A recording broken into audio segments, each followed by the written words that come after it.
बेहतर घर। एक शख्स ने बेहतर घर खरीदने के लिए अपना पहले वाला घर बेचना चाहा। इस मकसद के लिए वो अपने एक ऐसे दोस्त के पास गया जो जायदाद की खरीदो फरोख्त में अच्छी शोहरत रखता था। इस शख्स ने अपने दोस्त को मदद सुनाने के बाद कहा कि वो इसके लिए घर बराए फ़रोख्त का एक इश्तिहार लिख दे। इसका दोस्त इस घर को बहुत ही अच्छी तरह से जानता था। इश्तिहार की तहरीर में इसने घर के महल वकू, रकबे, डिज़ाइन, तमीराती मवाद, बगीचे, स्विमिंग पूल समेत हर खूबी का तफसील के साथ ज़िक्र किया। ऐलान मुकम्मल होने पर इसने अपने दोस्त को ये इश्तिहार पढ़कर सुनाया ताकि तहरीर पर उसकी राय ले सके।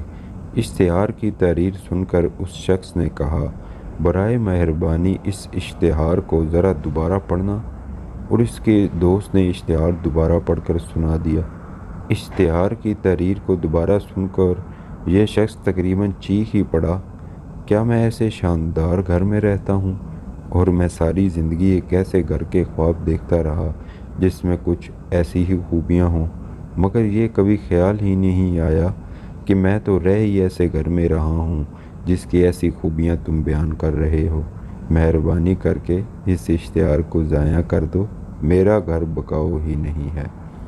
एक बहुत पुरानी कहावत है कि अल्लाह ताला ने जो कुछ नेमतें तुम्हें दी हैं, इनको एक कागज़ पर लिखना शुरू कर दो। यकीनन इस लिखाई के बाद तुम्हारी ज़िंदगी और ज़्यादा खुश व खुर्रम हो जाएगी। असल में हम अल्लाह ताला का शुक्र करना ही भुलाए बैठे हैं, क्योंकि जो कुछ बरकतें और नेमतें हम पर बरस रही हैं, हम उनको गिनना ही नहीं जानते।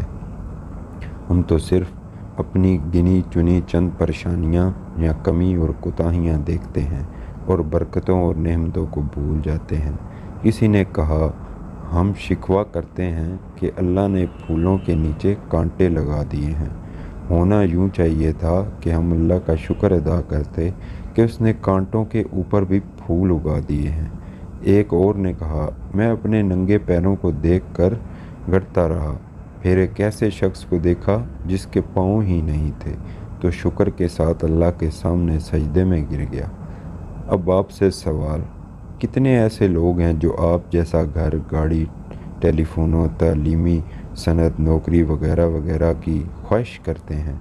कितने ऐसे लोग हैं जब आप अपनी गाड़ी पर सवार जा रहे होते हैं तो वो सड़क पर नंगे पाँव या पैदल जा रहे होते हैं? कितने ऐसे लोग हैं जिनके सर पर छत नहीं होती जब आप अपने घर में महफूज आराम से सो रहे होते हैं?